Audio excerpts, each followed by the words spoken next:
The diamond ring hit the music stand with a soft click. 200 of Manhattan's wealthiest people turned to watch a janitor get destroyed. "Play this piano," Vivian Hartley said, her smile sharp enough to draw blood, "and I'll marry you, right here." Tonight, laughter rolled through the ballroom. Phones came up. Someone whispered, "This is going to be painful." The man in the cleaning uniform said nothing. He set down his mop, removed his work gloves slowly, one finger at a time, and folded them next to her ring.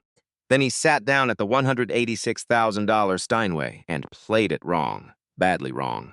The room howled, but in the service doorway, an old security guard had stopped breathing because he was watching those hands, and those hands were not failing. Those hands were choosing. 4 seconds of silence, then he started again. The piano was out of tune, not badly, just enough that someone who didn't know music would never notice. A quarter tone flat on the upper register. A slight drag on the sustain pedal when you pressed it past the halfway point. The kind of imperfections that accumulate when an instrument has been ignored long enough. Elijah's noticed everything. He always had. It was 1:47 in the morning. The storage room on the basement level of the Hartley Club smelled like lemon cleaning solution and old wood and the particular stillness of a building that has been emptied of the people who think they own it. One bare bulb hung from the ceiling on a cord that swayed slightly whenever someone opened the door at the top of the stairs. The upright piano sat against the far wall, scratched along the base, missing its manufacturer's plate, the veneer peeling at the upper left corner where moisture had gotten in years ago, and nobody had thought it worth fixing. It had been dragged down here 15 years back when someone on the decorating committee decided it wasn't presentable enough for the lobby anymore. It wasn't. It was better than that. It was honest. Elijah sat down on the folding chair someone had left in front of it, didn't adjust the height, didn't warm up with scales or peggios or any of the preparatory rituals he'd learned at Curtis and then spent 7 years not using. Just placed his hands on the keys the way you'd place your hands on the face of someone you hadn't seen in a long time.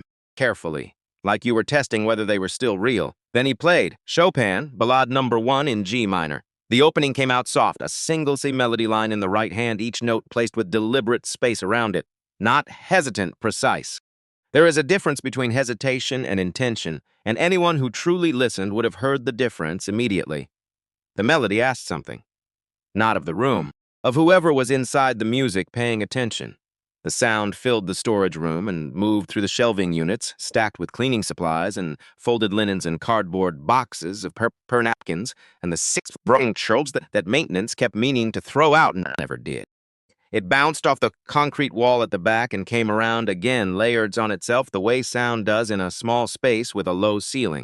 Nobody heard it, except Desmond Okafor, who was standing in the doorway at the top of the half staircase that led down into the storage room, who had been standing there for 11 minutes without announcing himself, who never knocked, never cleared his throat, never did anything to interrupt until the music was fully finished, because that was the agreement between them, the only agreement that had ever needed to be spoken aloud.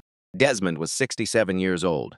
His hair had gone fully white sometime around 2015, and he had made his peace with it the way he had made his peace with most new things, quietly, without fanfare, without pretending it was something other than what it was. His security guard uniform was pressed. It was always pressed.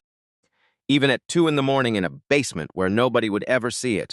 He had the posture of a man who had once been somebody in a particular world and who had spent 30 years being something different and who had decided that how you carried yourself had nothing to do with world currently recognized you. He leaned against the doorframe, closed his eyes, and listened. The way you listen when music is not entertainment. When it's someone telling you the truth about themselves in the only language that doesn't allow for evasion. Elijah's hands moved through the development section, the place where Chopin stops being lyrical and starts being urgent, where the left hand deepens and the right hand accelerates, and the whole structure of the piece starts testing its own foundations. His hands bore calluses from the cleaning chemicals, cracked skin along the knuckles from the dry winter air, an old scar on his right index finger from a broken mop handle 2 winters ago. None of it mattered once his fingers found the keys. The body remembered what the life had tried to make it forget. That kind of memory doesn't live in the mind. It lives deeper, in the tendons, in some muscle, in whatever part of a person persists below the level of conscious decision. 12 minutes. The piece ran 12 minutes when played at the tempo Elijah chose, slightly slower than the standard performance marking, because he wasn't playing for a metronome. He was playing for the truth of it.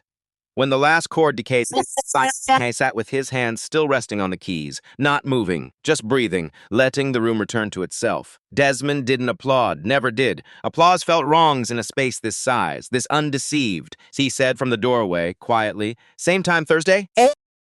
Elijah stood, lifted the folding chair and set it against the wall, picked up his mop from where he'd left it leaning at the bottom of the stairs. Yes, he said. That was all, that was the whole of it, and it wasn't enough. He mopped the east corner first. Then the reading room on the second floor, where the Persian carpet needed to be vacuumed before the hard floor around it could be done properly, and where the Steinway Model B in the corner reflected the cleaning cart's reflection back at him in its polished ebony surface. He stopped beside it, just for a moment. Set one hand on the edge of the board, the cover over the keys without lifting it. Just the touch, just the contact. Did not touch something permitted to fully use, but cannot make yourself walk past entirely. Then he moved the cart forward and kept working. He was finished with the second floor by 4:10, changed out of his uniform in the staff locker room at 4:22, was on the sidewalk outside the service entrance on 63rd Street at 4:29, turning his collar up against the February cold. He didn't take the subway home, he walked, 41 blocks north. Through Midtown, where the streets were never fully empty, even at this hour, where the streetlights turned the steam rising from the grates into something that looked almost beautiful if you weren't too tired to notice. Through the transitions zone, where the buildings shortened and the bodegas replaced the boutiques and the sidewalks stopped being curated and became just sidewalks again. Through the blocks he had been walking his whole life, where the distance between addresses was also the distance between worlds, and where he existed in both and fully belonged to neither. He needed the cold. He needed the 41 blocks to be something he felt in his body before he arrived at the door. The building on 138th Street had 4 working locks on the front door, a freight elevator that ran on its own schedule, and a landlord who described the place as have character, which was accurate in the way that describing the weather as interesting is accurate. True, but not the whole truth. Elijah let himself in with 3 keys, the bottom lock always sticking slightly in cold weather. He pushed the door open with his shoulder and crossed the threshold into the particular quiet of a home where everyone is asleep and the only sounds are the ones that belong to machinery. The dialysis machine was against the left wall of the living room. It was as off now, dark and still. It ran 4 evenings a week for 4 hours each session, and on the sites it ran, the apartment had a different quality, a clinical hum underneath everything, a reminder of what time meant in this household, how it was measured differently here than in most places, what it cost. His mother, Nora Webb, was asleep on the couch that had become her bed because the bedroom was where Imani slept. And Elijah slept on an air mattress in the small alcove off the kitchens that had originally been a dining space and was now just where he kept the few things that belonged to him. The air mattress deflated slightly each night, requiring a brief reinflation each morning before he left, which he did automatically, without thinking about it, the way you stop noticing things that have been true long enough to become ordinary. Nora slept slightly upright even now. Even unconscious, her body carried itself with the discipline of a woman who had spent 22 years standing in front of children and believing that every detail of how you present yourself to the world teaches something, whether you intend it to or not. She had been a school librarian at a public school in Harlem. She had told her students every September for 22 years that the way you walk into a room tells people what you think of yourself before you say a single word. She had never stopped living by it, not through the diagnosis, not through the treatments, not through any of it. She was 54 years old. The illness had years to her face that her age hadn't yet earned. There was nothing to be done about that except look at the eyes, which were still entirely hers. Still sharp. Still watching everything. Elijah stood in the doorway between the living room and the kitchen for a moment, just looked at her. Then he went to the counter and started making coffee he would drink in the afternoon when he came back from his second job. The kitchen counter had 2 distinct territories. On the left side, his mother's medications in their weekly organizer, a notepad with the dialysis schedule and the names and numbers of 3 doctors, a box of the specific crackers Nora could tolerate when the treatments left her nauseated. On the right side, a stack of envelopes, 5 of them, college acceptance letters, all addressed to Imani Webb, Columbia, Princeton, Peabodyton Conservatory, Juilliard, and one from the New England Conservatory that had arrived just last week, all unopened, not because they didn't know what was inside. Amani had checked each decision online the moment the portals opened, as kids do now, sitting at the kitchen table with her laptop, reading the words off a screen rather than unfolding a letter. So they knew. Columbia, yes, with a partial academic scholarship. And a note from the music department to activate the full scholarship package, which was the point that made the financial arithmetic actually work. They required a recorded piano performance. A complete piece, performed by a skilled pianist. Amani played well. She had her family's ear, her grandfather's intuition for melody, her own instinct for composition. But she was not the right hands for what Columbia needed. The piece they had specified required a level of technical command that took years of dedicated training to build. There was exactly one person in this family with those years. Elijah looked at the stack of envelopes, then looked away, poured the coffee he wouldn't drink until afternoon, stood at the counter in the silence of 5 a.m., thought about $52,000. That was the other number, the surgery, the procedure, doctor. Kaufman had explained carefully over 3 appointments, using words designed to sound like options even when they weren't. The dialysis has kept Nora stable. It bought time. The surgery was the other thing. The thing that might mean she didn't need the machine anymore. That might give her back the 4 evenings a week the treatments claimed. That might mean something that felt more like living than like managed decline. $52,000 not covered, not fully. Insurance handled the maintenance category. The surgery lived in a different column. 52,000 might as well have been written on a wall on the other side of a river with no bridge. Elijah finished the coffee, rinsed the cup, left it on the drying rack, went to the alcove, set his things down, lay on the air mattress, and closed his eyes. He did not sleep, but he rested, which, after a while, he had learned to accept as the available version of the same thing. His phone is buzzed at 7:22 a.m. Imani. Mom's session ran long last night. Dr. Kaufman wants to talk this week. About the surgery, he was already awake. Had been awake for 20 minutes, watching the light change in the narrow strip of window above the alcove. He read the message twice. Typed back. Tell him Thursday morning works. I'll be there. Sent it. Put the phone face down on the mattress. Lay there for another 30 seconds. Then got up. Reinflated the mattress with a small pump. Folded the blanket. Started his day. The Hartley Club occupied the top 3 floors of a building on the corner of 5th Avenue and 62nd Street that had been constructed in 1961 and renovated 4 times since. The most recent renovation, completed in 2019, had cost $38 million and had produced an entrance hall with a marble floor imported from a quarry in Portugal, oil paintings acquired at Christie's and Sotheby's over the course of a decade, and a hand-knotted carpet in the main corridor that had been on a 2-year wait list. The monthly membership fee was $14,000. The brass plate beside the front entrance read, Hartley Club EST. 1961. Founding families, Hartley, Vandermeer, Winslow, Ashby. Elijah walked in through the service entrance on 63rd Street at 6:15 every morning. Had done so for 7 years. 7 years of marble floors he wasn't permitted to walk on until after he'd cleaned them. 7 years of corridors where members moved past him the way people move past structural columns, acknowledging only when directly in the path, and then not with recognition but with mild inconvenience. He had learned the specific weight of that kind of invisibility, how it was different from being disliked. Being disliked required someone to notice you first. This was something else. This was the state of existing in a space as one of its functions rather than one of its inhabitants. His cart had a squeaky left wheel, had had it since October. He'd put in 4 maintenance requests. The wheel still squeaked. He'd stopped putting in requests. He moved through the building on the schedule he'd memorized years ago, adjusting automatically for the day of the week and the season and which rooms had been used the night before. Tuesday and Friday mornings, he did the reading room on the 2nd floor. Those were the mornings he passed the Steinway. Those were the mornings he touched the edge of the Fallbird bulb without opening it, and then moved on. It was a Wednesday now. The ballroom instead. He came through the service corridor at the back of the 3rd floor and pushed through the double doors with his cart. The ballroom was the largest space in the building.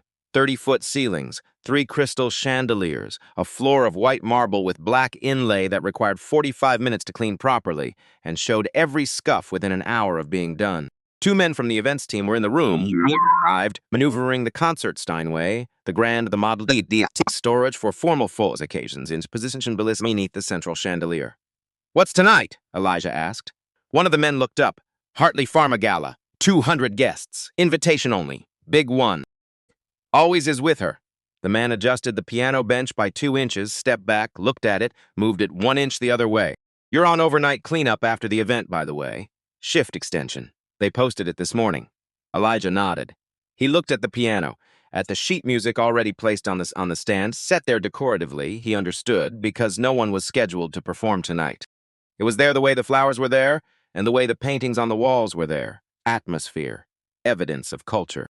The sheet music was Chopin, Ballade No. 1 in G minor, open to page 1. He looked at it for a moment, then went back to his cart. He started on the floor near the service entrance and worked his way across. Systematic. The left wheels squeaked with each rotation. Vivienne Hartley arrived at the service level at 8:47 a.m., not at the main entrance.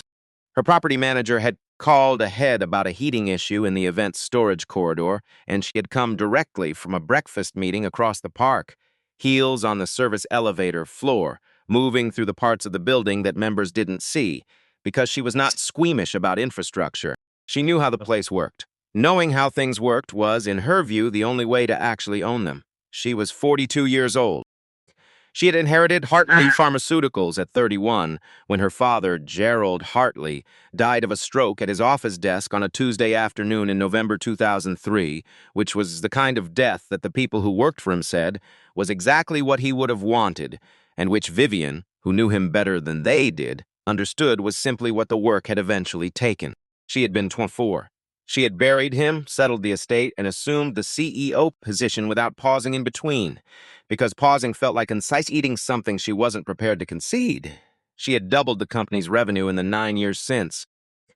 She was brilliant in the specific way that means not just intelligent but organized around intelligence, every other quality arranged in surface of the capacity to see clearly and move decisively. The problem with this kind of brilliance, which Vivienne did not yet understand about herself, was that it could only see clearly in the directions it had been trained to look. In the directions that had always produced results. In the directions that had never, in 42 years, returned a surprise that cost her anything she wasn't prepared to lose. She finished with the property manager by 9:15 and came up to the 3rd floor to walk the ballroom before the evening setup team arrived. She pushed through the same double doors Elijah's had used 3 hours earlier. He was still there, working along the far wall now, his cart in the corner, his back to her. She scanned the room. Chandeliers needed adjustment on the left side. The central one was lower than the other two by perhaps 4 inches, which would show in photographs. The piano was well positioned. The flowers on the side tables were not yet arranged, which was expected at this hour. Her eyes moved across the sheet music on the piano stand. She stopped. The pause was brief, half a second. The kind of pause that doesn't look like anything from the outside. Then she continued scanning the room. She did not look at Elijah. He was there, the way the cart was there, the way the cleaning supplies were there. Present and functional, and not requiring attention. She took out her phone and called Rebecca Lowe, her communications director, to discuss the evening's photography arrangement. Elijah finished the far wall, moved the cart left. The wheel squeaked. She didn't look up from her call. He worked his way toward the service corridor, past the piano, glanced at the sheet music, kept going. She left the ballroom at 9:31. Neither of them spoke. There is a photograph. It lives in a box in the alcove off the kitchen in the apartment on 138th Street. In a manila envelope underneath tax documents from 2014 and 2015, and a birthday card from a girl Elijah had dated briefly in his junior year at Curtis, and a library card that expired in 2016, and a folded program from the senior recital he never gave. In the photograph, a man is standing in front of a building. He is wearing a yellow hard hat and a gray work shirt with the sleeves rolled to the elbow. He is grinning, the full version, the one that doesn't hold anything back, the way a man grins when he has just finished something he is genuinely proud of. The building behind him is tall and stone, the architectural detail above the entrance just visible at the upper right edge of the frame. Standing beside him, barely reaching his hip, is a 6-year-old boy, also grinning. Not because he understands what has been accomplished, but because his father is grinning, and at 6 years old, that's sufficient reason. On the back of the photograph, in his father's handwriting, clear, careful. The handwriting of a man who had been taught that how you write your name says something about how you value it. Hartley Club, June 1998. First real job. Did it right. Joseph Webb had been a structural ironworker. One of the best in his crew by the account of the men who worked beside him, which was the only account that mattered because those were the men who actually knew. He had helped build 7 buildings in Manhattan and done the framework on a hotel in Jersey City that was still standing without a single structural issue 23 years later. He worked with precision because he understood that the things he built would be climbed on and leaned against and trusted by people who would never think about the man who made them safe. The Heart Club had been his first major project at 26.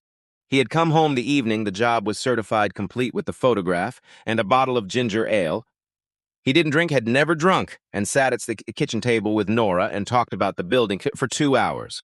The marble in the entrance hall, the height of the ceiling in the ballroom, the way the light through the upper windows in late afternoon and moved across the floor in a way that seemed intentional, even though it was just geometry and glass. Someday, he'd told her, while 6-year-old Elijah was already asleep in the next room, our boy is going to walk in there, not to build it, to belong to it. He had been right about the first part. He had simply been wrong about how the belonging would look, and from which door and at what hour of the morning. Joseph Webb died on a Wednesday afternoon in March 2014, a scaffold failure on a construction site in Queens. The investigation found that the rigging had been improperly certified by a subcontractor. The company that owned the site paid a settlement. Nobody was charged. Elijah was 22 years old and living in a dormitory room at Curtis Institute of Music in Philadelphia. He had been there for 3 years on a full scholarship, piano performance. His audition tape described by a faculty member and an internal letter he would never see as the most naturally gifted pianist the school had admitted in at least a decade. He had been practicing a passage from Ravel's Gaspard de la Nuit for 3 hours that afternoon.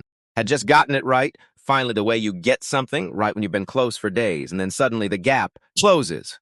His phone rang. He never played Ravel again. He was home in Harlem 4 days later. The scholarship deferral request was filed 5 days after that. Denied. The withdrawal was processed on March 29, 2014, and that was the official end of it, the administrative closing of a chapter that had taken 22 years to write. He did not tell his mother about the scholarship. She had enough to carry. He told her he was home because she needed him, which was true, and that he would figure out the rest later, which he told himself was also true, and which eventually he stopped believing, and then eventually stopped thinking about. He found the job at the Hartley Club through a staffing agency 7 months later. He recognized the building from the photograph. He took the job anyway. There was no particular reason not to. His grandfather's gold watch had been the only inheritance. Not legally, there had been a small life insurance policy that covered the funeral and a fraction of the first month's rent after. But the watch was the only thing that felt like it had been handed from one person to another with intention. Elmore Otis Webb, his grandfather on his father's side, who had played piano at clubs on 125th Street in Harlem through the 1970s and into the early 1980s, before a combination of circumstances that included an economic recession and a changing music scene and 2 bad decisions made in quick succession had redirected his life into construction, which was what his hands did after that. He had taught Elijah scales on the upright piano in his living room. Elijah had been 5, then 6, then 7, when the lessons started to become something more than scales. He died when Elijah was 9. In the last year of his life, his voice, already thinned by the illness, he had said to Elijah once, said it with the directness of a man who understood he was running out of time for indirectness. These hands were made for something, baby. Don't let the world talk you out of it. The watch was engraved on the back. Elijah had read it so many times he could recite it without looking EOW. For plays the music and the man who makes it, 1971. It was on his wrist right now, under the cuff of his uniform. It was always on his wrist. That was not something he had decided once. It was something he simply did automatically every morning the way he breathed. 6 weeks ago, on a Wednesday morning, Nora at her session, Imani at school, Elijah had come home from his 6 a.m. shift to find an envelope on the kitchen counter. His name sign on the front, his home address in block letters. No return address inside, a photocopy of the Curtis acceptance letter, his name in the header, the scholarship amount, the start date for the fall semester 2011, and a small piece of paper clipped to the back of the photocopy. Handwritten, no signature, sir. You weren't ready then. Maybe now. He had stood at the counter for a long time holding it, had thought about it every day since, had not told anyone. He didn't know who had sent it. He thought he might know, but he hadn't asked. The ballroom at 9:07 p.m. was a different room than the one Elijah had cleaned that morning. 200 people. The chandeliers at full brightness, the left one still 4 inches lower than the other 2. which showed in photographs exactly as Vivienne had known it would. The flowers were arranged, the bars were staffed. The canapes were moving through the room on silver trays carried by people who had been told to smile at the guests rather than at each other, which was a specific instruction that said something about the room's understanding of its own hierarchy. Elijah was working the water station near the surface entrance, refilling glasses, moving efficiently through the edges of the crowd, invisible, some specific way he had spent 7 years perfecting, present enough to be useful, absent enough to go unregistered, the art of being furniture that functions. Vivian Hartley held court at the room's center, midnight blue, hair up, a champagne glass she carried without drinking from. He had noticed this previous events, the carried glass as social tool rather than beverage, something to hold while you talked, something that signals ease without requiring actual consumption. She was speaking with a man, Elijah, recognized by type if not by name, the particular posture and skin-deep attentiveness of a federal politician in a room full of donut-openers. She laughed at something the politician said. The laugh was calibrated, warm in exactly the way that reads as genuine from 6 feet away. Elijah refilled a glass, moved to the next table, kept his eyes on his work. At 10:12, she gave her speech, 7 minutes. The Hartley Pharmaceuticals Patient Assistance Initiative, her foundation's commitment to healthcare access, her father's legacy of civic responsibility. She spoke without notes and with the fluency of a woman who has said important-sounding things in formal rooms for long enough that the fluency has become structural, load-bearing. The applause afterward was genuine in the way that applause is genuine when people are applauding their own good feeling about being in the room. Elijah was clearing empty glasses near the far end of the space when it happened. He was passing the Steinway on his way to the kitchen corridor. The sheet music, still on the stand, Chopin Ballade No. 1, page 1, lit by the chandelier above in a way that made the notation look almost architectural. He had seen it twice already that day, morning and setup, and it had registered each time as it always registered, as a fact about the space that he was permitted to be adjacent to but not part of. He stopped, just for a moment. His hand moved, not a decision, more like a reflex that the body makes before the mind can intervene, and rested on the edge of the piano. The polished every sources. Cool and smooth, just to touch it. That was all it was, that was the whole of it. What do you think you're doing? Vivienne Hartley stood 8 feet away. The politician had been replaced by 2 women Elijah didn't recognize, both of whom stepped back slightly as Vivienne moved forward, the unconscious choreography of a room making space for its center of gravity. Elijah removed his hand from the piano. I apologize. Her ice-blue eyes moved from his hand to his face, to his uniform, to his hand again. The inventory rapid and comprehensive. That instrument, she said, and her voice was not loud, carried with the ease of a voice accustomed to being heard, is worth more than what you'll take home in 5 years of work. Around them, the nearest conversations were quieting, the particular social alertness of a gathering like this, always oriented toward disruption. Phones had not appeared yet, but they would. I understand, Elijah said. It won't happen again. He reached for his cart. Wait. He stopped. She was looking at him differently now. Not with the flat non-attention of earlier in the day. With focus. The kind of focused attention she brought to things she had decided were worth calculating. You were reading the music, she said. I was passing through. You were reading it. Not a question. An observation she had already made and was now reading. Music. The room had tilted toward them. Not all of it, but the nearest 40 people. Phones were out now, the particular light of small screens appearing in the periphery. I can clean the piano, Elijah said, if you'd like. The left pedal mechanism needs. Can you play it? Silence. The honest answer, the one that lived below the 7 years of maintenance and mopping and cart with a squeaky wheel and Tuesday nights in a basement, was yes. Of course, yes. The honest answer was, I have played this exact piece until I know it the way I know my own breathing. I played it 3 hours ago in your basement. I played it for my graduate audition at the school I left the week my father died. I can play it with my eyes closed in the dark on an instrument a quarter tone flat, and it still sounds like what Chopin meant it to sound like. What it says was, no. Vivienne smiled. It was a precise smile, not cruel in the obvious way. Certain. The smile of a woman confirming a hypothesis. She glanced around, a conductor checking her orchestra, and raised her voice just enough. What? The tone dropped into something conspiratorial and warm, drawing the room in. I'm feeling generous this evening. This is a charity event, after all.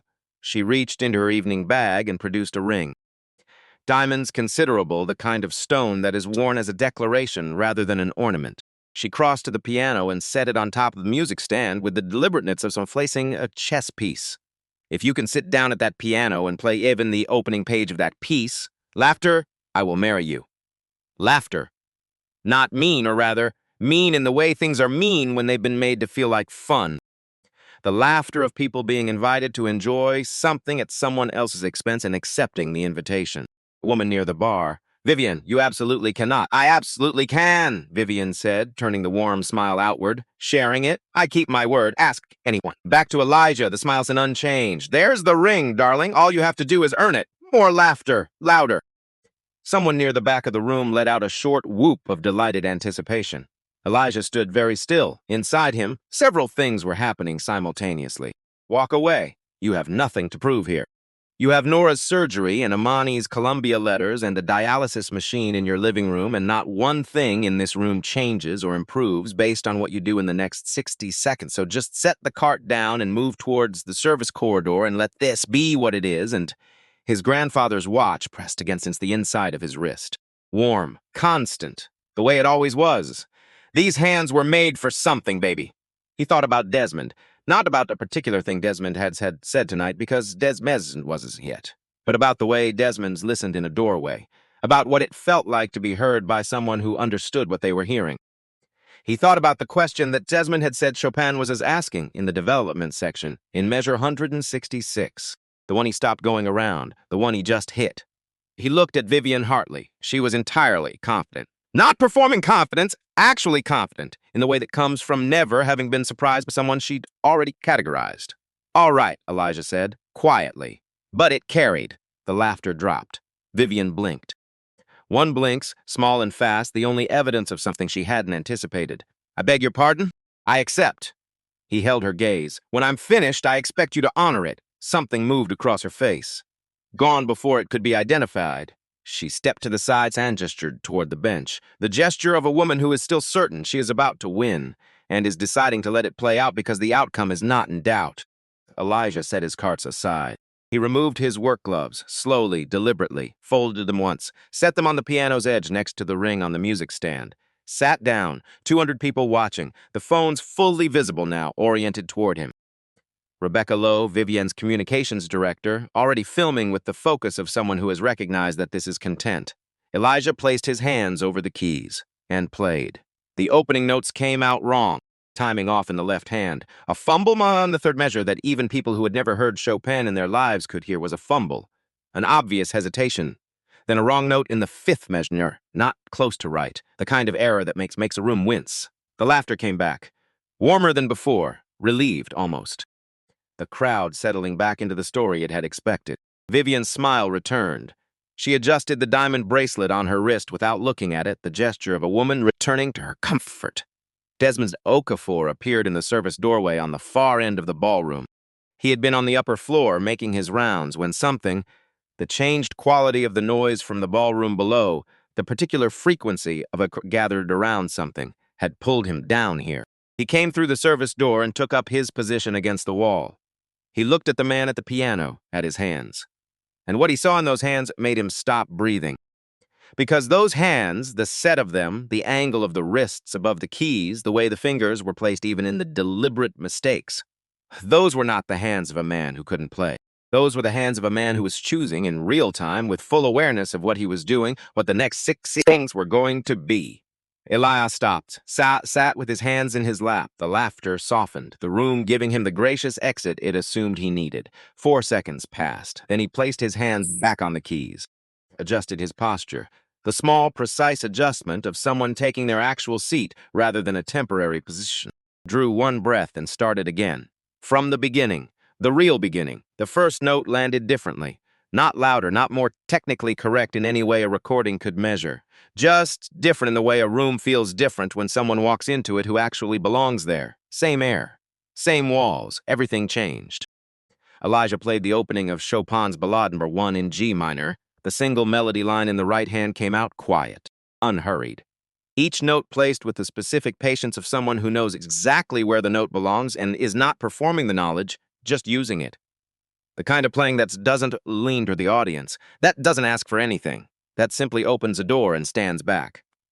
The laughter in the room didn't die immediately. It faded. The way laughter fades when it slowly understands it has misread the situation. When the thing it was directed at has become something else, and the transition happened at the molecular level, too small to point to, too complete to deny. One woman near the bar lowered her glass to the table without looking away from the piano.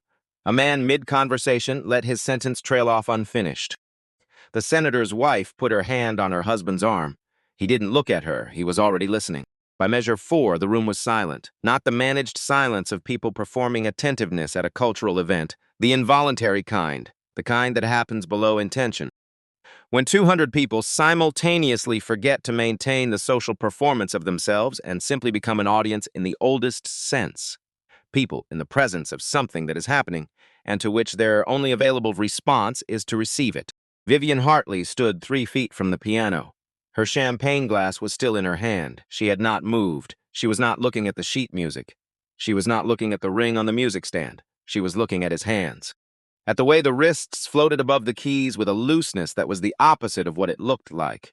Not casual, but so deeply trained that the tension had resolved into something that resembled ease.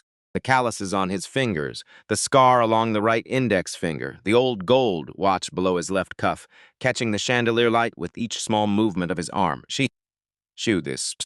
Not in the way a trained musician knows a piece. In the way you know something that was present at a moment in your life that you have never fully left. Her father, Gerald Hartley, who had run a pharmaceutical empire with the precision of a man who believed that sentimentality was a form of imprecision, who had been tenders in exactly one direction in his life and had never once acknowledged it aloud, had played this piece every Sunday evening.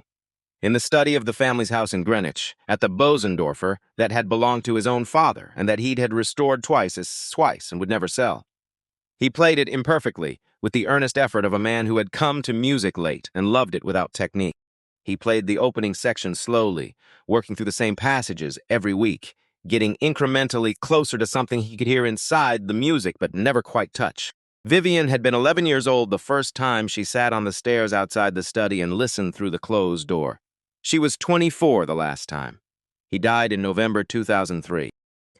She had not been in the same room as this piece of music since the week of the funeral, when someone at the service had played a recording, and she had excused herself to the hallway and stood there until it was over. 18 years. And now, in her own ballroom, a man in a cleaning uniform was playing it the way her father had always been reaching toward, with the fluency that lived inside the imperfect's Sunday evening version, the thing the music actually was, underneath all those years of trying. Stop, she told herself, not harshly, just firmly.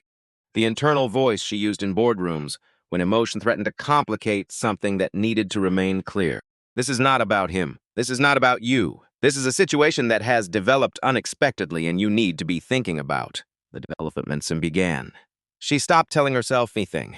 Her grip on the champagne glass changed, the knuckles whitening slightly, not from anger.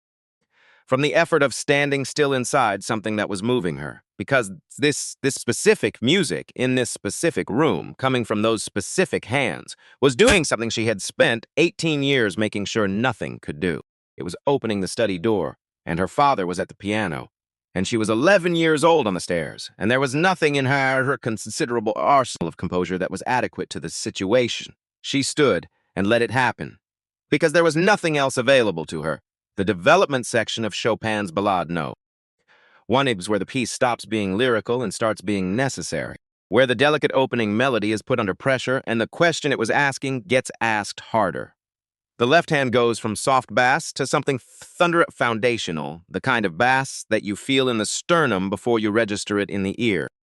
The right hand accelerates into runs that seem to exceed what 10 fingers can physically do, until she'll hear someone playing them correctly and understand that the body has capabilities it only reveals under sufficient demand. Elijah's shoulders moved with it, not the exaggerated swaying of someone performing emotion for an audience. The involuntary movement of a body that has stopped being separate from what it's doing, the way a person leans into wind, the way breathing changes when the music changes. He was not playing for the room. He understood, somewhere below consciousness, that the room was there, that 200 people were listening, that phones were recording, that the woman who had challenged him was 3 feet away. He was not playing for any of that. He was playing because he had spent 7 years in a basement with an out-of-tune piano and a folding chair and a bare bulb and Desmond in the doorway, and the music had nowhere else to go. It had been accumulating for 7 years in a storage room and in a body that had kept practicing in the dark. And now there was a concert grand underneath his hands with perfect action and the acoustics of a 30-foot ceiling. And the music did not wait for better circumstances. The music went where the hands were. His grandfather's watch pressed against his wrist, the gold warm against his skin. He played. Desmond Okafor stood against the wall near the service entrance and not move. He was 67 years old. He had played jazz piano on 125th Street in Harlem from 1974 to 1986, which was the span of his professional life as a musician, before a hand injury in the winter of 1986 required 3 surgeries and produced the kind of recovery that the doctors described as successful and that Desmond understood as the end of a particular version of himself. He could still play. He could sit down at a piano and produce music that was recognizably good, but not at the level that had mattered, that had made other musicians stop what they were doing and turn around, that had filled small rooms in Harlem with the specific electricity of people hearing something true. He had spent 30 years making peace with that, not performing peace. Actual peace, the kind that takes years and costs something real and arrives not as resolution but as a decision you keep making every morning until one day you notice you don't have to decide anymore. He had found Elijah Webb 7 years ago, or Elijah had found him. It came to the same thing. Wednesday night late, the main floor corridor. Desmond doing his security rounds. A sound coming from the direction of the supply closet near the east elevator. Not the storage room. This was earlier in their arrangement, before Desmond found the room with the upright piano and understood what it could become. A sound like humming, but more structured than humming, patterned. A melody inside the humming, precise, repeated, the way musicians run as over a passage they're working out. He had stopped, had stood in the corridor and listened, and had thought, there's a musician in there. Not metaphorically, actually. Someone who understands music from the inside, who hears it as architecture rather than decoration, who hums as a passage the way another person would read it on the page.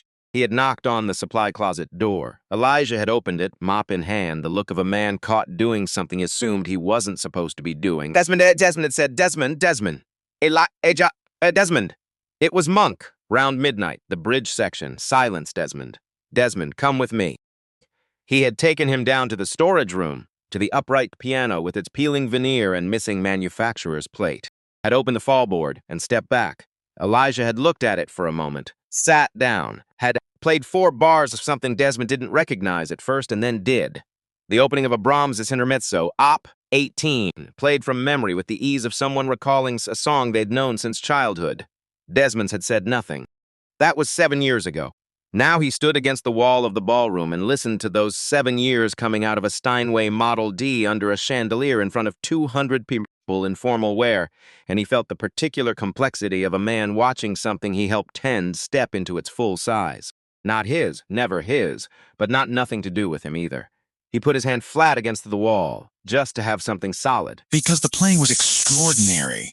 Not just technically, though it was that, operating at a level that Desmond understood precisely and that most people in this room could only feel rather than quantify.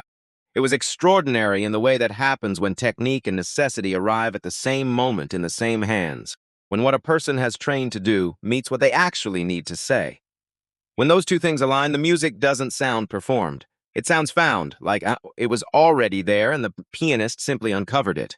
He watched Vivian Hartley's face. Watched the moment he could see it from here when the certainty left her expression.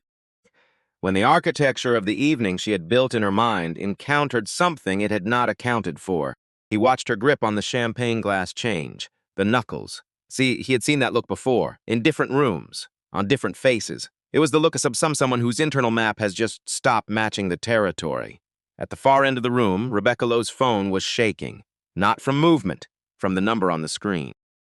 She had started the live stream as content, a promotional instinct, the automatic documentation of anything that might play well online.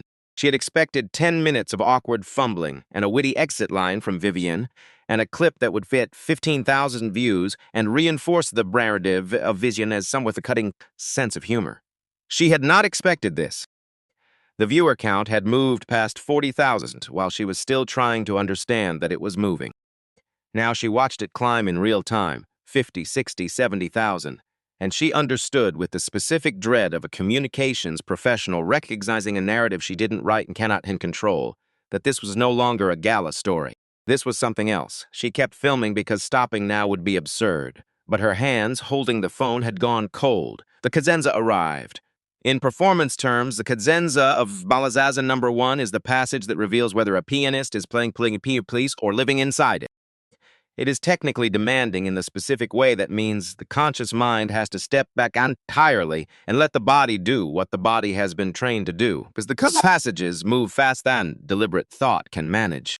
The left hand holds the bass while the right hand cascades upward in runs that should not be possible, and R, when executed correctly, not individual notes, but a single continuous thing, water over rock, momentum that has weight and direction and sounds like inevitability. Elijah's right hand exploded up the register. The Steinway responded the way the Steinway responds when someone plays it at this level, with a fullness that the upright in the storage room could approximate but never fully become.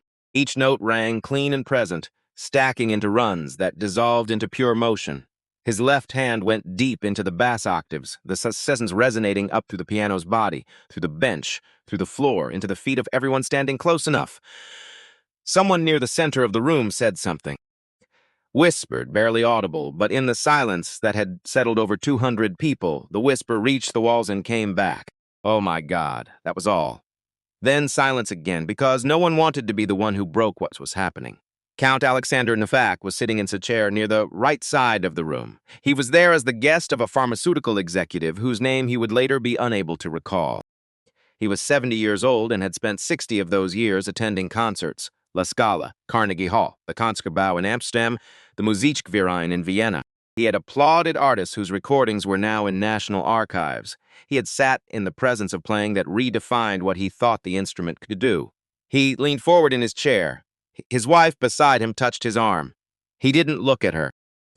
He was watching Elijah's hands with the focused attention of a man who has spent a lifetime learning to recognize something rare and has just recognized it. The touch, he said, very quietly, in the tone of a man stating a fact that has just revealed itself. Listen to the touch. Vivienne Hartley's tears had started somewhere in the development section. She did not know the exact moment, could not have identified the measure. She became aware of them the way you become aware of weather you didn't notice arriving. It was raining before you knew it was raining. She did not wipe them. She did not look around to see who had noticed. She stood beside the piano she owned in the ballroom of the building her family had founded, and she let the tube down her face while a man she had publicly tried to humiliate played music that had lived in a closed room in her memory for 18 years, and she did not do anything to manage the situation because for the first time in a very long time she did not have the capacity to manage anything. The music did the development section's full work on her. She thought about the study in Greenwich, the Bosendorfer in the corner. Sundays evenings from childhood into young adulthood, her father at the keys, imperfect and reaching and never quite arriving. She thought about sitting on the stairs listening through the closed door. She thought about the thing she had always meant to do, which was to walk into that study on a Sunday evening and sit in the chair beside the piano and simply find presence while her father played. She had always meant to. There had been map. And then one Tuesday in November, there hadn't been, and the study had been emptied and the Bosendorfer sold and the house in Greenwich listed and none of it could be retrieved. She had not let herself think about this in years. She had built things instead, had expanded things, acquired things, structured and restructured and optimized and led. She had been exceptional at all of it. She had been exceptional at it in part because she had put this specific shape of grief in a room she did not enter. And now the door of that room was open, and she was standing in the ballroom of the Hartley Club with tears on her face. The final section arrived. Chopin's answer to everything that had come before. The main melody returning, but not as it left, transformed by what the middle had put it through. The same notes carrying new weight, a statement rather than a question, but not a triumphant one. Something more complicated. The statement of someone who has looked directly at the assault and is now returning to ordinary life with that knowledge in their body. Then the acceleration toward the close. Elijah drove toward the final measures with the controlled force of someone who has been building to this for 12 minutes and knows exactly where the landing is. Both hands full, the bass thundering, the melody surging, the kind of ending that doesn't resolve so much as commit, a door not closing but swinging open, the final chord. Both hands, full weight, every string vibrating. The sound went up to the 30-foot ceiling and came back down, amplified, multiplied, the chandelier crystals stirring faintly in the resonance. Elijah pressed the sustain pedal and held it. Let the harmonics decay one by one. Let the sound thin slowly, the way something true becomes undeniable gradually rather than all at once. Let each overtone find its natural end until only silence was left. The silence lasted 6 seconds, which in a room with 200 people is a duration that has to be agreed upon collectively, unconsciously, without anyone deciding. All 200 of them chose to hold it, to not break it, to let it be what it was. Then Count Novak stood up, slowly, with the deliberateness of someone who means the gesture rather than performing it. He rose from his chair and brought as his others. The applause spread from him outward, one section at a time, like something catching. The standing ovation beginning in the seats nearest the piano and moving backward through the room until the whole ballroom was on its feet and the sound filled space that the music had just vacated. And Elijah sat at the piano with his hands in his lap and his chest rising and falling. He didn't stand immediately. He sat, let it arrive. His phone in his uniform pocket buzzed. He reached for it without thinking. Imani. Eli, Mom's watching. The nurse showed her the live stream. She can't stop. She says to tell you Dad can hear it. She says she knows he can. He read it twice, pressed his hands flat against his thighs. Just held the pressure of his own hands against his own legs for one moment. Just stayed inside his body for the span of one breath before the room came to him. Then he stood, and the applause doubled. Count Novak reached him first. He came through the people nearest the piano with the purposeful movement of a man who has seen something he intends to respond to properly and is not going to be delayed by a crowd. He took Elijah's hand in both of his own, the grip of a man who has shaken hands with artists for 60 years and knows the difference between a social gesture and a substantive one. Young man, his accent carried traces of Central Europe worn smooth by decades of international travel. In 60 years of concerts, I have this piece played perhaps 40 times. Tonight is the first time I have heard it played as though the composer were still alive inside it. He held the handshake. Where did you study? Before Elijah could answer, Thomas Burr was at his elbow. Burr was 61, the artistic director of Lincoln Center, gray-haired, with the particular posture of a man who had spent decades in concert halls and absorbed their architecture into his own frame. He was attending as Vivienne's guest. He was now wearing the expression Allison of a man who has just understood that the most important thing that was going to happen to him professionally this year occurred in a room he walked into expecting dinner. Thomas Burr, he said, and extended his card. Lincoln Center, I need to speak with you. Not tonight necessarily, but soon, this week. He paused, which for Burr was unusual. This love's artist does not stay where it is. It can't. That's not how this works. Business cards arrived from multiple directions. Recording executives, classical music patrons, a woman from Deutsche Grammophon who had been in the room for other reasons and was now recalibrating entirely. The crowd had reorganized itself around the piano, around Elijah, with the kinetic energy of people who have just witnessed something and are trying to get close to it before it becomes a story they were simply in the room for. Someone called out, Carnegie Hall. Another voice, he needs a recording contract tonight. Rebecca Lowe's live stream was at 240,000 concurrent viewers and climbing, and she had stopped trying to track the comments because they were moving faster than she could read them. Elijah moved through it with a steadiness that was not coldness. He was present, genuinely present. He shook the hands and heard the words and said thank you and meant it. But he was grounded in something that the applause and the business cards were orbiting rather than constituting. The foundation was somewhere else. It had been built in a storage room at 2 a.m. over 7 years, and it was not dependent on what was happening right now. He was looking for Desmond. He found him at the edge of the crowd, near the service walls, in the same position he'd been in for the entire performance, not trying to get closer, not presenting himself for the room's recognition. Just there. The way Desmond was always just there, in doorways, at the margins, present and sufficient. Elijah crossed to him. The crowd parted without being asked to, the way crowds part for someone moving with direction. The two men stood facing each other. Desmond said, Ely, just the name, just one syllable. But in the way he said it, the weight behind it, the years of Tuesday nights and Thursday nights, and the storage room and the folding chair and the bare bulb, the word carried the length of everything that had preceded this moment. You were right, Elijah said. I'm usually right. Desmond's voice was rough in the way of a man trying to keep something from reaching his face. About this, I was especially right. Elijah looked at him. The letter, the Curtis letter, the copy someone sent 6 weeks ago. Desmond held his gaze. That was you, Elijah said. Not a question. Desmond was quiet for a moment. It took me 4 years to find a clean copy. Curtis purges their admissions records on a cycle. I knew someone in the administrative office who understood why I was asking. He shifted slightly. Then I held it for another 2 years because I wasn't sure you were ready to receive it. Why didn't you just tell me? Come to me directly. Because if I handed it to you, it was my decision about your life. If it arrived and you opened it and chose what to do with it, that was yours. He paused. I've been making other people's decisions for them. Spent 30 years doing it. Telling a young musician he wasn't safe for the stage because I knew better. Telling another one his technique wasn't there yet. Being right about it, mostly. And watching the right call land like a closed door. He looked at the piano. Didn't want to be another door. The crowd was moving around them, the energy of the room shifting as conversations resumed, and the initial overwhelm settled into the particular animated buzz of people processing something extraordinary. My father, Elijah said. Desmond looked at him. You knew him. A pause, the kind that is its own answer before the words has arrived. Joseph Webb. Desmond Said the name carefully, the way you say the same of someone you knew well and haven't said aloud in a long time. Joe. We played together on 125th Street, 1993. A club called Ralston's. It's not there anymore. Nothing from that block is anymore. He played upright bass. I played piano. He stopped. He was good, really good. Not just technically, he had instincts. It hurts like music the way certain people hear it. From the inside out, could have gone further with it. Another pause. He didn't want to. Said music was for Sundays and the people he'll love.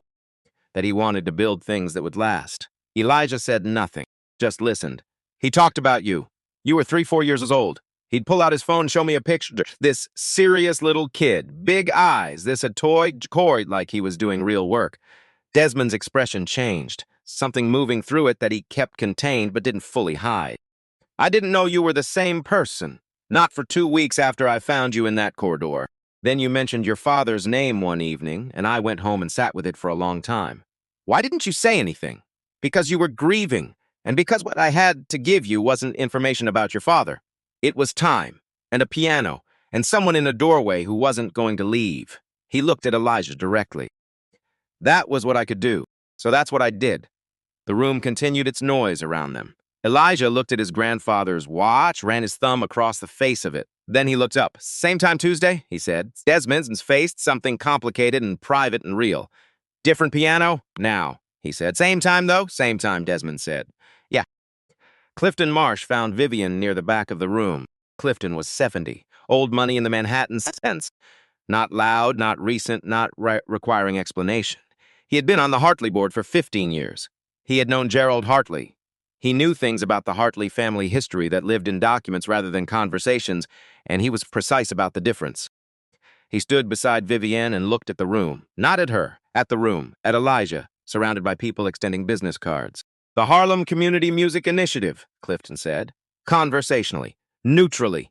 The tone of a man mentioning something that has come to mind. Vivian was looking at the room, too. I know of it. Your father's foundation was approached in 2009. Renewal grant. Would have funded the program through at least 2013.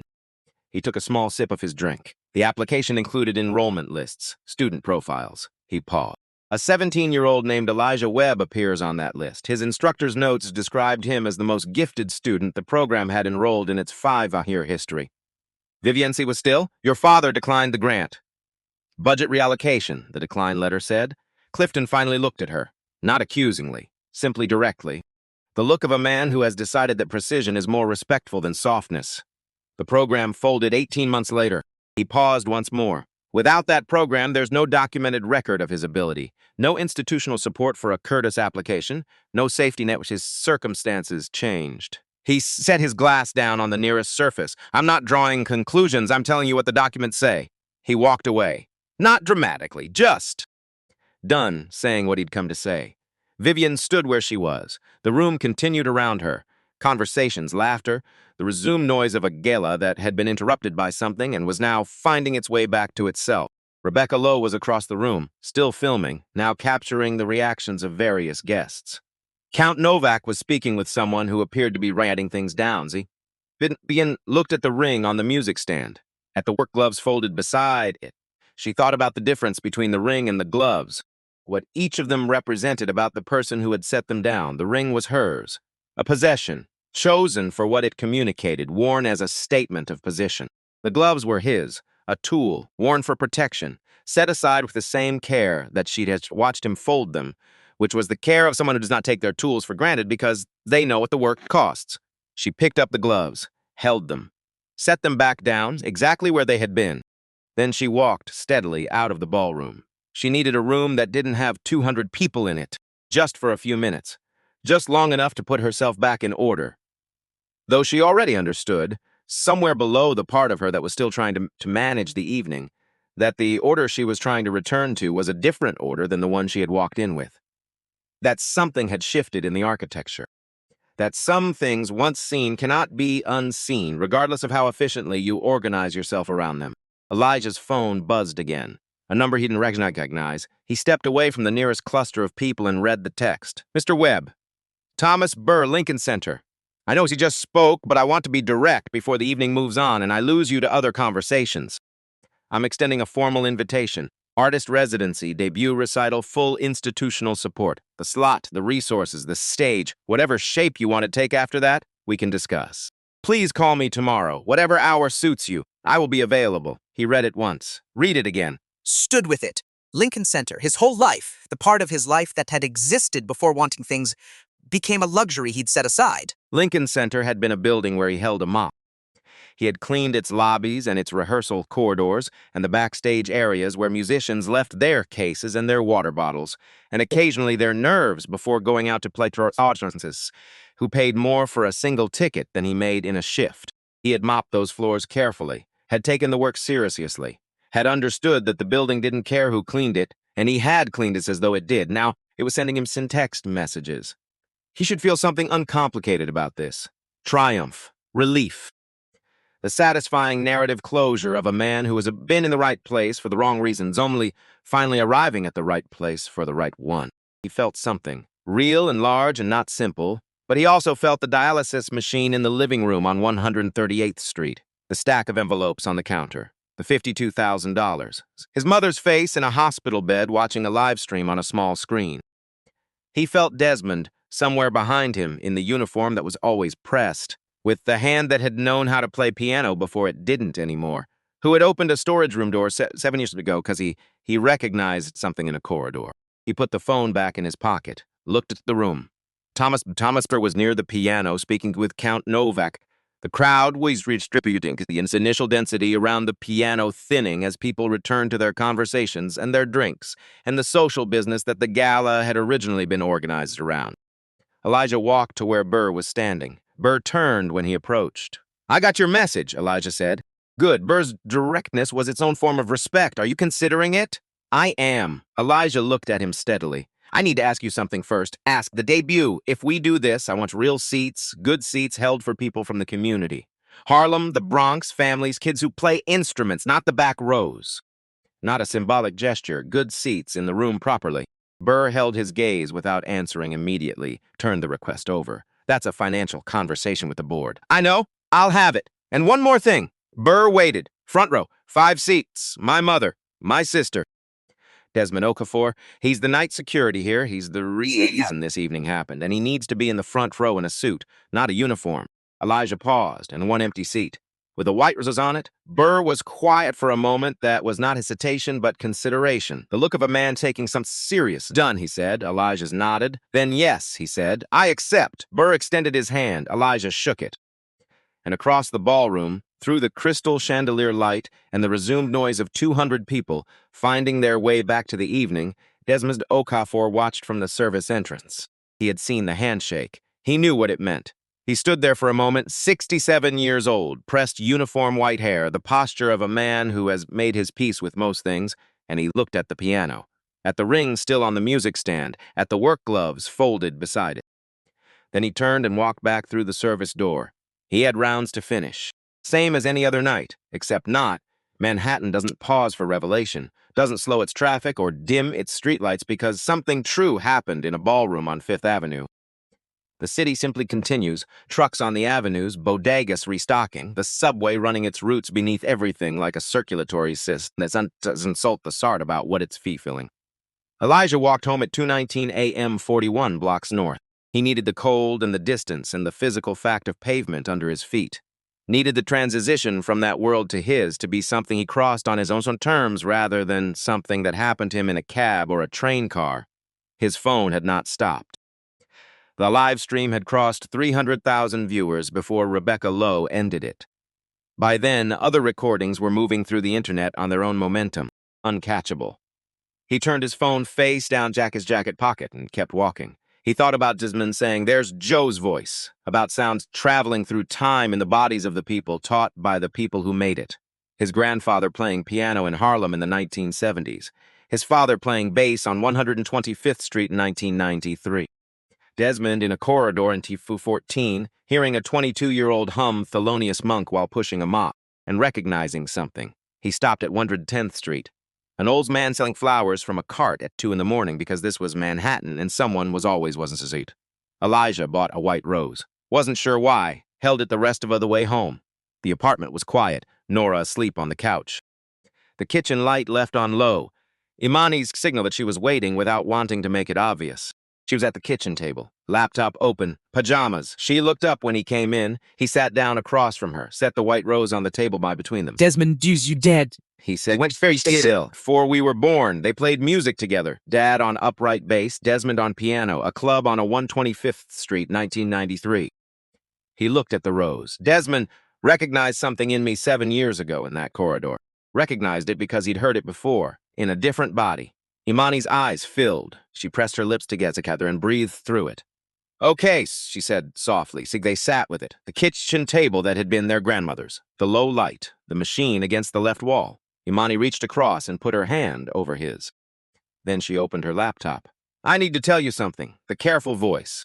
The one she used when she'd done something she wasn't sure about. The Columbia recording. The piano piece they need for the full scholarship. He looked at her. Someone clipped the live stream, the first 4 minutes when you started for real. Clean audio, clear video. She turned the laptop toward him. An email? Open. From the Columbia Music Department. Timestamped 1:14 a.m. They reached out to me directly. They said they've reviewed the clip. She stopped, drew a breath. They said the recording requirement has been filled. Effective tonight. He read the email once. Let's read it again. The scholarship stands, Imani said quietly. He looked at the white rose. Looked at his sister. Her chin doing the thing it did when she was trying not to fall apart. The same thing their mother's chin did, probably the same thing their grandmother's chin had done. A line of dignified not falling apart stretching back further than any of them could trace. "Columbia," he said. "Columbia," she confirmed. He reached across and his hand over hers. Now they were even. He didn't sleep much. 2 hours, maybe 3. At 5:30, he got up, made coffee. Sat at the kitchen table with his grandfather's watch unclasped in his hand. The stack of college envelopes on the counter looked different this morning. Same envelopes.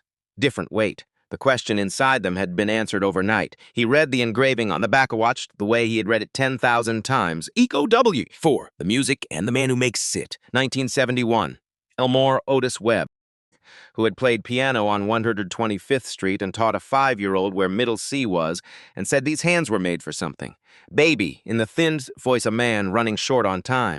Elijah clasped the watch back onto his wrist, picked up his phone. He called Dr. Kaufman's office at 7:15. "I'm calling about Nora Webb," he said. "Her surgery. I wanted to confirm the legitimate status." Typing. A pause slightly longer than routine. "Mr. Webb." Her voice shifted. "I'm showing a donation received early this morning. Anonymous. The full procedure cost plus post-operative care through 30 days. He was quiet. "Your mother's surgery can be scheduled as soon as she's ready. Dr. Kaufman has openings beginning next week. Please schedule it," he said. As soon as possible. He hung up, sat with the phone in his hand. He thought about a ring placed on a music stand, a woman who had walked out of her own ballroom to put herself back together. A grant application from 2009 he had never known existed until last night. Vivian Hartley standing beside the piano with tears on her face and not doing anything to stop them. He didn't know with certainty that it was her. He knew. He set the phones down, picked up Thomas Burr's number. They met at noon at the coffee shop on 1 and 10th and Lenox, his neighborhood, his ground. Burr arrived exactly on time. Left his phone in his jacket pocket, ordered black coffee. Debut recital. Carnegie Hall, 3 months. February. Burr wrapped both hands around his cup. Full program, your choices entirely. After that, says it's residency, recording, whatever architecture you want to build. The community seats, Elijah said. Real seats, not a gesture. I spoke with our development office this morning. A donor is underwriting community access for the debut specifically. Families, kids, good seats, front row. My mother, my sister, Desmond Okafor. He paused. 1 empty seat, white rose. Done. I wrote it down last night. One more thing. Elijah looked out the window at 110th Street. The program. I don't want to play Chopin. I've been writing something for a long time without knowing that's what I was doing. One original piece. My first piece on any formal stage. I want it to be mine. The silence that followed was longer than comfortable. Burr turned it over. The institution, the tradition, the risk of an unknown composer at a debut. He looked at Elijah. Your debut, he said. Your program. They shook hands. The meeting with Vivian happened 3 days later at the Hartley Club. Not the main entrance. The service entrance, the same door Elijah had used every morning for 7 years. He had arranged to use the small manager's office on the 2nd floor.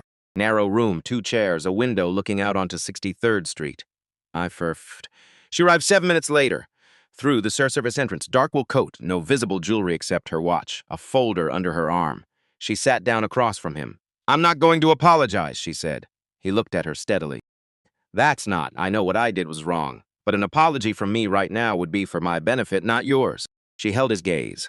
What I can do is tell you what I know and what I'm doing about it. She set the folder on the desk. He opened it. A declined grant application.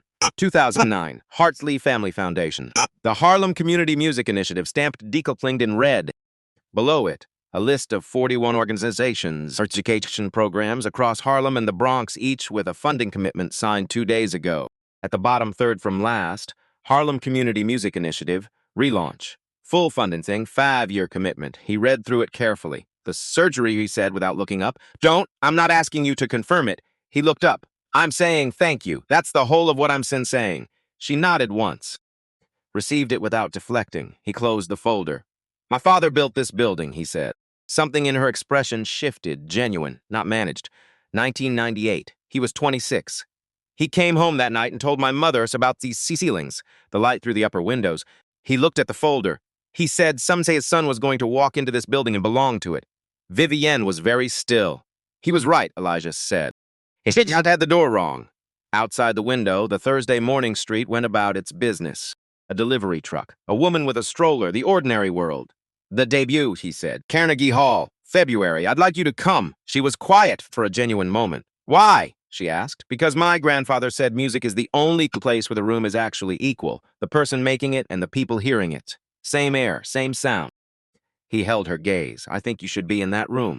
She looked at the window, then back at him.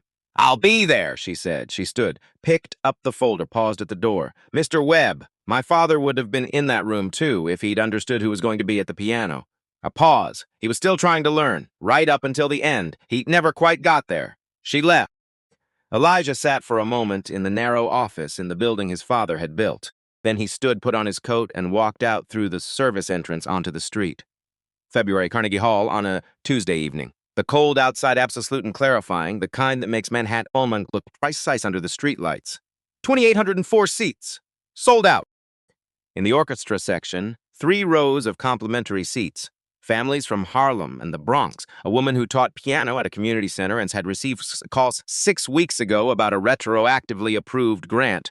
2 teenagers with instrument cases. A 9-year-old girl in a red dress sitting between her parents with her hands folded and her eyes storing everything. Front row, center. Nora Webb. 6 weeks post-surgery, still in recovery, but here. In the dress from her nephew's 2012 wedding. Her back straight and her shoulders level. Not arranged for the room, but simply herself in it, the way she had always been herself in every room she entered, fully and without apology. Beside her, Imani. Columbia sweatshirt under her coat, eyes moving through the hall with the focus of someone committing everything to accurate memory. Beside Imani, an empty seat, a white rose. Beside the empty seat, Desmond Okafor, charcoal gray suit from a shop on 125th Street, hands on his knees, eyes on the stage. He looked at the empty seat and placed his hand briefly on its back. Not for the room, just contact, just a moment between a man who had known Joseph Webb in 1993 and the space where Joseph Webb was not. Then he straightened, faced forward. The lights dimmed. The hall went through its stages of quiet. Conversation to whispers to the specific silence of his audience that has finished becoming an audience. Elijah walked out. Black tuxedo, his grandfather's watch on his left wrist, because that was not something Carnegie Hall changed. He sat at the Steinway Model D, adjusted the bench, looked out at the front row, his mother, Amani, the empty seat, the white rose, Desmond. He put his hands on his knees, not on the keys, not yet. He thought about 1:47 a.m. in a storage room with a bare bulb and a folding chair. His grandfather's hands showing him middle C's. His father in a hard hat in 1998, grinning at the camera. A phone call on a Wednesday in March 2014. 7 years. Not waiting. Practicing. The foundation was not tonight. The foundation was every Tuesday and Thursday, and Desmond in the doorway and the music going into the dark. Tonight was just the night the door opened. He placed his hands on the keys. Not Chopin, his own piece. Written in fragments over 7 years, transcribed over 3 months, titled the week before the debut. The man built this room, program notes, nothing. Just the title. Just for my father, and for the man who remembered him. The first notes came out quiet. Not announcing. Just starting. The way the best conversations start, mid-thought, as though the music had been going on for a while and you had simply arrived at the moment you could hear it. The melody that followed was not one thing. Not entirely classical, not entirely jazz.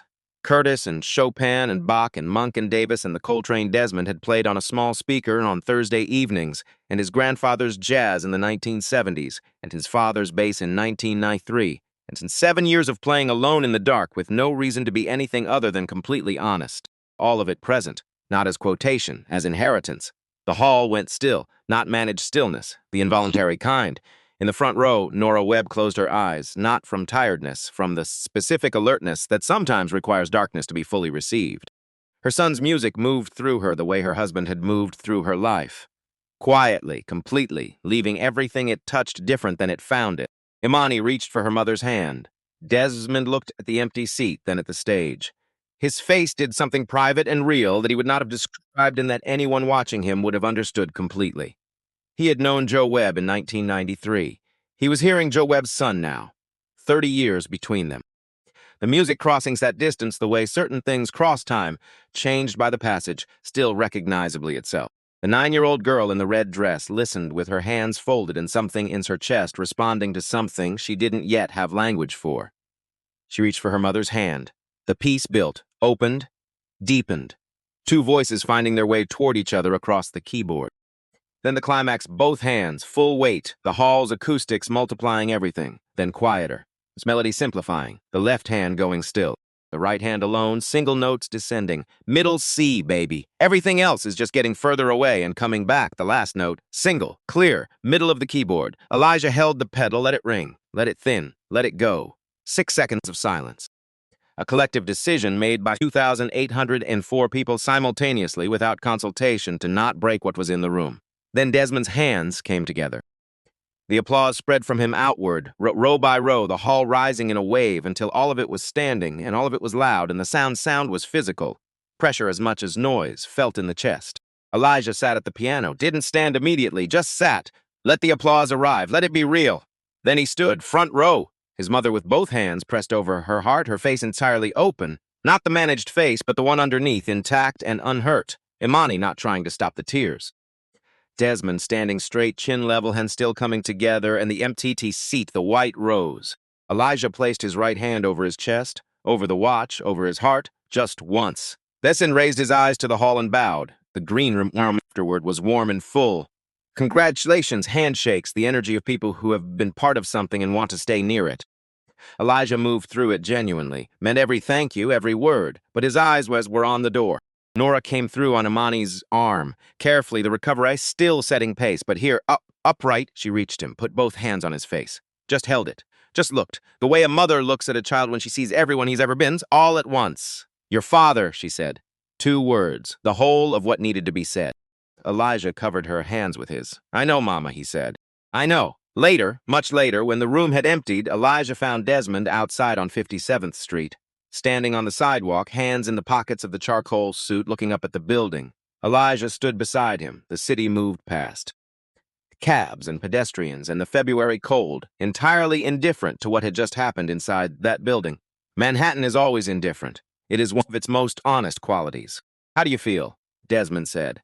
Elijah thought about it. Like, I've been trying to get somewhere for a long time, and I got here, and it turns out here is just a place. Pause. A good place, but a place. The ones who think the stage is the destination play differently, like they're holding on instead of giving. Desmond looked back at the building. You play like someone who knows the music is the thing, not the room it's in. That piece tonight, Elijah said. I've been playing parts of it for years in the storage room. Never the same version twice, always incomplete. He turned the watch on his wrist. Tonight it was complete. Because you finally played it for someone, Desmond said. Because I finally played it for everyone, Elijah said. For Dad, for Grandpa Elmore, for you, for Mom and Imani, for that 9-year-old girl in the 4th row. He paused. When you play for yourself, the music is as big as you are. When you play for everyone, it gets bigger. They stood with that. Same time Tuesday, Zoes, Elijah said. Desmond's face changed, the full version, the one that cost something to let out. Different piano now, he said. Same time, though, same time. Desmond turned from the building. Come on, I'll walk you to the subway. They walked together down 57th Street, 129, 167s. The younger one with a gold watch that had passed through hands that played in Harlem clubs in the 1970s. The older one with hands that had held a storage room door open for 7 years. At the subway entrance, Issa stopped. Desmond stopped. Thank you. Not for tonight. For all the nights before tonight. Desmond looked at him. Your grandfather started it, he said. Your father kept it going. I just made sure it didn't stop. One hand briefly on Elijah's shoulder. The music was always yours. It was never anywhere else. He turned and walked back up 57th Stroll Street. Elijah watched him go. Then went down into the subway and took the train north toward Harlem, toward home. The white rose was still on the seat in the front row when the cleaning crew arrived at midnight. Someone placed it on the closed lid of the Steinway without quite knowing why. It simply seemed like the right place. In the morning it would be cleared away, but that night it rested on the piano in the dark. And if you had stood in the back of that empty hall and listened and really listened, you might have heard what Carnegie Hall holds in the hours after something true has moved through it, not imagination. Physics. The last note of the man who built this room, still imperceptibly there.